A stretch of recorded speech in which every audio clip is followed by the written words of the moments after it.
as we are going to see the faces as well of both of the country's representatives. Argentina on the blue side in the first game's draft, Indonesia on the red, and this hero, Joy, I just want to get this over with instantly. We're not going to see it anymore. The Cambodia-Malaysia match, that's the only time we'll ever see Joy in this tournament. I think that has to be the case, man. Any team that watches that game needs to understand will have a bit of an advantage because the second pick will always have to ban out that Joy. The Joy, I can't believe it, right? We were amazed actually at how much the Joy could do. She could tank, she could sustain, she could deal damage, and she is unkillable because she's so mobile. That, I think, is the most important one to highlight here. The most important thing to highlight when you're talking about Joy, because it doesn't really matter how tanky you are. If you're able to dodge everything with those dashes that reset, and if you're able to play with the rhythm properly, that passive, it's almost like it's 100% win guaranteed. I mean, you also have a lot of crowd control immunity, and if you take a vengeance like Deja did in the first match, that just allows you to take even more damage. And with the nature of the hero, we can see that the sustain is completely absurd. I mean, I was yapping all about it after the first match. Now let's get straight with it. 1-1 and Iesf ban away. Indonesia wanting to ensure that there won't be any kite-back shenanigans from Argentina. And Argentina wanting to make sure that they don't get slowed down, because that is what Indonesia needs to get their hands onto the Argentinian members. Argentina so far in their match up against Slovenia, we've only seen them play early game compositions, right? We haven't seen them get taken to that later stage, like you mentioned. So maybe this might be it for Indonesia. They might actually want to prolong the game. Played a bit passively here up against Argentina, who is definitely a threat now for everyone. They are, I believe, the dark horses here. None of the teams in the upper brackets and even in the lower brackets currently can be overlooked, as we are going to see the final ban from Team Indonesia. 1-1, Joy, but Leomord, Martis, both still up for grabs. And I think it should be amongst those two, maybe even the Valentina if they want to just throw it out there. But it's actually going to be the Diggy here that's banned out by Indonesia. The KAMBOJA is still available for both teams to pick up as well. It'll all hinge on the the last ban from Argentina and the first pick, because it seems like there's a lot of very good heroes available, and I think that in a way gives Indonesia a bit of an advantage. So now what they ban will for sure decide what they pick up as well. Are they going to go for the obnoxious early game to enable the rotations and the gameplay, or are they going to go for something a bit more aggressive and it's going to be an Atlas first pick? Whoa. It does seem like Argentina have missed their third ban. I'm looking at it right now. Only 2 bans from Team Argentina, so we'll get this sorted out. I don't know if this is a mistake, but we will give you information right as we get it.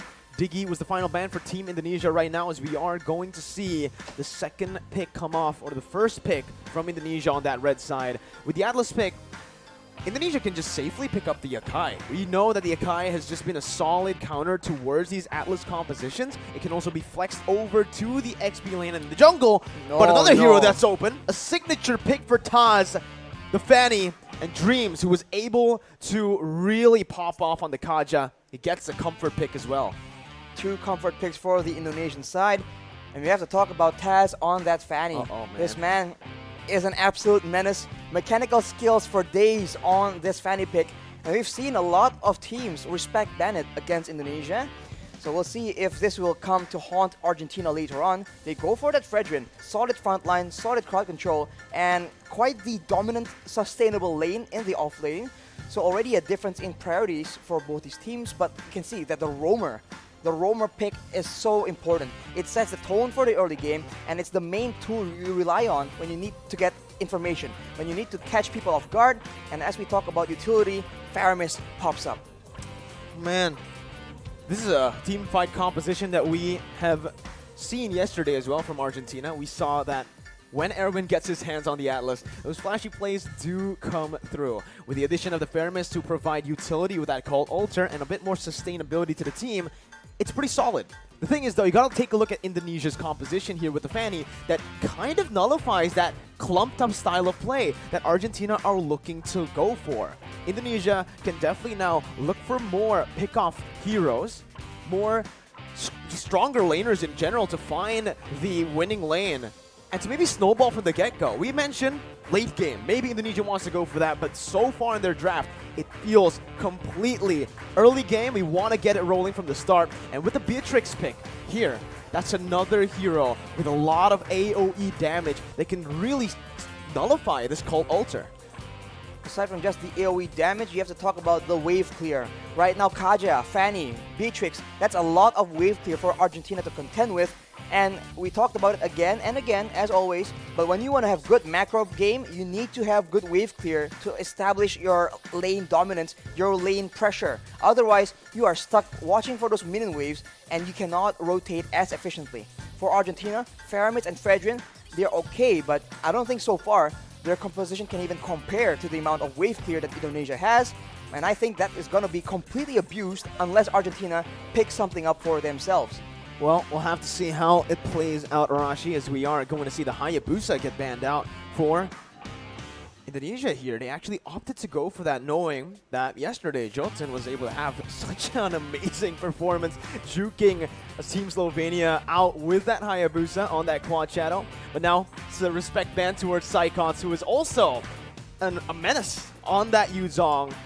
Good respect bans coming in from Argentina and Indonesia in the second phase, and you can kind of expect Indonesia now to start narrowing down the jungle. Just keep going down, or maybe just try to take away the heroes that can lock the Fanny down. Because right now, what Argentina are lacking is that single target lockdown that can really stop the Fanny.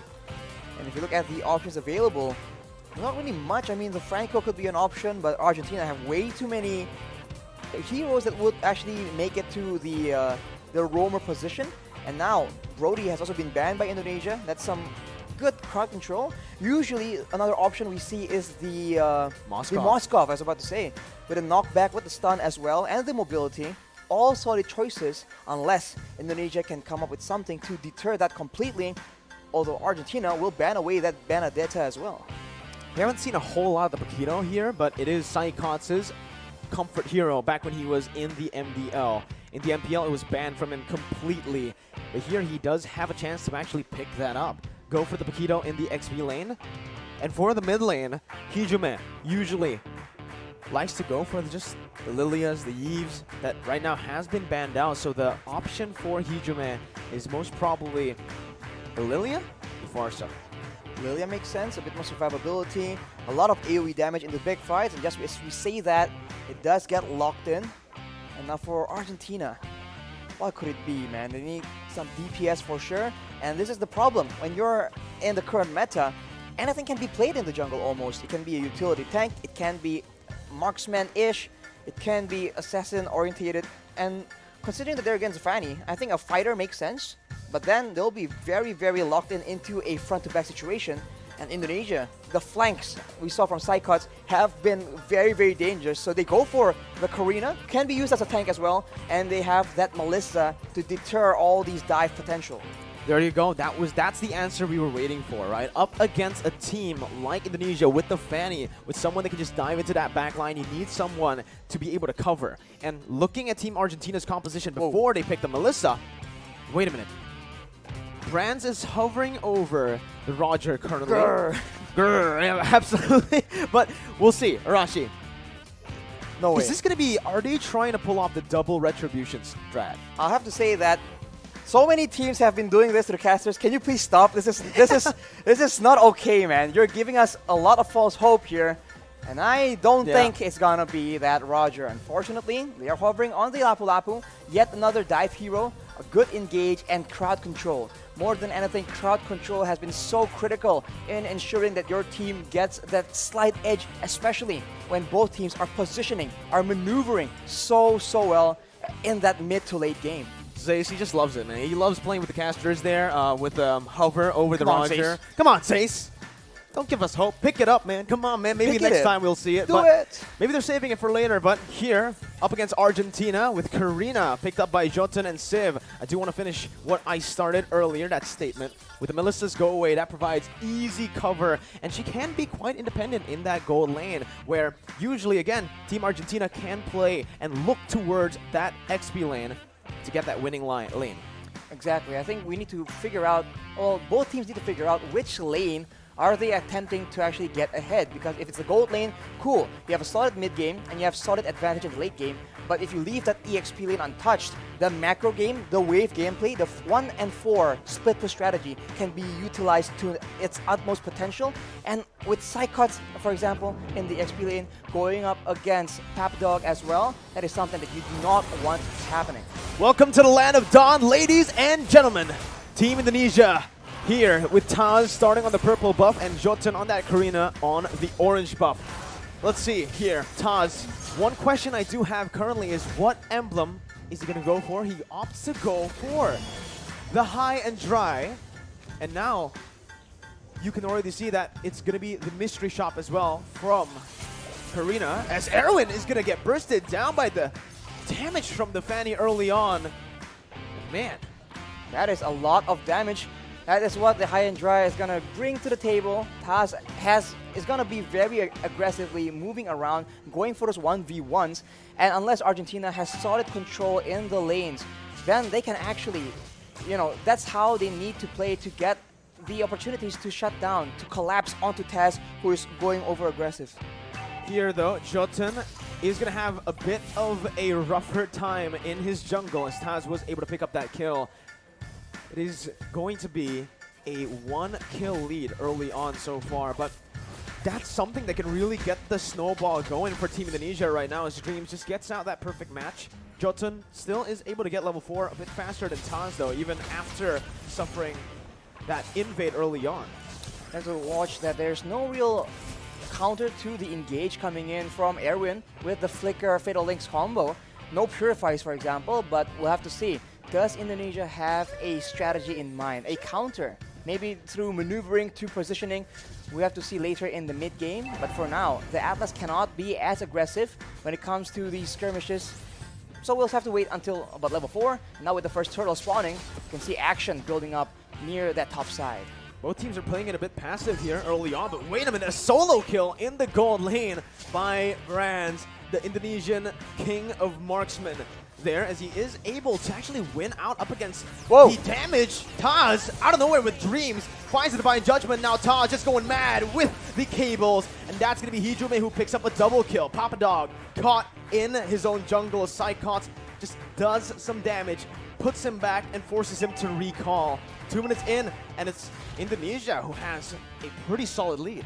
Just like that, 2 kills on the table. That is how fast, that is the X factor we talk about whenever Indonesia is being mentioned. Out of nowhere, these plays will just keep happening, so Argentina need to be on their toes. The composition of Indonesia is all about that pickoff, so they cannot leave their member alone. I think we saw Meteoro use the Cult Altar, but it was just a bit too late, unfortunately, and that cannot happen again, because that is one of the core ways they have to counter Indonesia right now. 3 minutes in, that's a turtle secured for free by Indonesia.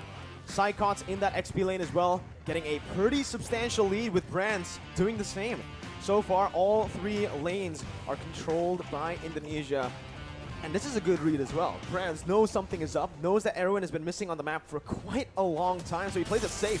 Meanwhile, Indonesia, Dreams, and Hijume, they don't decide to rotate. They decide to just keep that pressure in the mid lane to, again, relieve some of that pressure from the other lanes.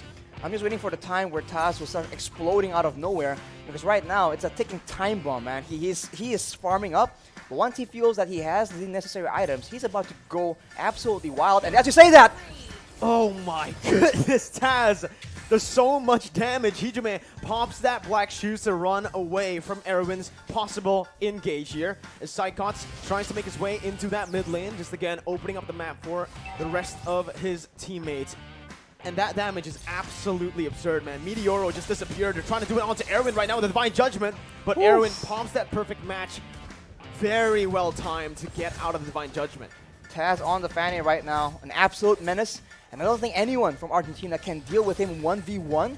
They need to find a way, a team fight, force him into these situations where the high and dry won't really have a lot of impact. He won't be able to actually get those solo kills, but it's easier said than done. As we say that, oh man, he used whoa, the Shadow what? Stampede. The Cold Alter HP is gone just like that, but Minioro has the flicker. You can see the kill pressure already from Taz on the Fanny. That's why it's a signature pick, and that's why usually we see it banned out. The Cold Alter, man, we talked about how it's only very situationally good against teams with limited amounts of damage, maybe big burst damage, so that the second life can be preserved for, for your team to actually have more impact. But when the Cold Alter HP gets taken out like that, it's too dangerous. Erwin with a perfect match again has to use it defensively. A very different Atlas gameplay for Erwin here today, as Meteoro is going to be chunked low, goes in for Shadow Stampede, Dreams gets targeted down, but it's only the Roamer. A shutdown as Jotun puts Argentina on the board, but it's Taz who picks up a trade up top. Taz now going on to Papa Dog with a cutthroat as well. The flicker ready to save Papa Dog, but it's still a solid trade, 1-for-1 right now. It's unfortunate Hijumi was the one who actually fell in the engagement. He is the one with 3 kills right there, so it's not ideal. I think he chased a bit too much, but of course we see again the damage potential coming in from Indonesia. A lot of poke damage, and if you get too low, Taz does not waste any time at all securing that kill, taking you out of the Land of Dawn. Now it just goes to the discipline game, right? They already have a pretty good lead, 3,000 gold that's going to be building again. Taz looking for that play, jumps in just to bait out that Cult Alter, and now it's gone. Meteoro has nowhere to go. Bro. A brilliant decision by Taz as well. He didn't get turret aggro, so he just played around the minions, forced Meteoro to pop that Cult Alter. It's pretty impressive. Very impressive. And it's just too fast. If you wait for the right moment, you might get taken out before using it, but the Fatal Link is being used, Mirko. Only to Dreams right now, who is the roamer, who can soak in a whole lot of damage, and now it comes down to Taz, who's able to rotate down below. Jotun finds a pick, Brands gets taken down. That's going to be a 2v1 situation. A 2-for-1 trade as well, but it is going to be equalized in that mid lane. Psychots, ooh, flickers forward, gets the double kill, and makes it a 3-for-2. That axe accuracy coming in from Psychots. A 3-for-2, not ideal, but I guess at this point, Argentina need to get themselves on the board right here. If they play a bit too safe, they're just waiting for the members of Indonesia to set up for the next play. And as we can see, it can come just like that. Divine Judgments, Bravest Fighters, and of course, Taz just slice and dice him all the way through in the back line. The damage, look at that. He went for 2 items early on. It's going to be the Heptases and also the Malefic Roar. So he knows that Argentina are going to start to pile up on that physical defense. Going for just physical penetration as early as 7 minutes in the game will basically mean he'll deal true damage. Not to mention he is up against essentially 3 heroes that can go tank, so it's a very smart adjustment decision in the item builds. And now with that lead, Indonesia is just pressuring away the members of Argentina from this turtle. They're still able to secure the purple buff, but right now, full control for Indonesia, unless Argentina does something unexpected. Erwin, with that flicker, we've seen him make the plays happen, but can he replicate the same success? 2 ultimates burnt out by Taz. What? Go away. Cult Alter, 2 very crucial ultimates when it comes down to the team fights. And just like that, the engage potential that Argentina had, the pick potential with Erwin, it disappears because of the counter engage that Indonesia can constantly threaten with. Dreams jumps in, finds the Divine Judgment onto Meteoro, knowing he does not have that Cult Alter. And Brands picks him up like it's nothing. Dreams now opening up the map, going to be targeted down. Dreams going to be taken down by Argentina. A 1-for-1, but it is the mid laner taken down for the roamer. Look at the mid lane though, the wave management coming in from the Indonesians. We've talked about this since the drafting phase, and Argentina is absolutely feeling it. Even when they get a kill, it doesn't look like they're getting any control, and look at the aggression. Papa Dog dove under the tier 1. Taz styling, and Hijime picks up the kill. Papa Dog 0-1 currently.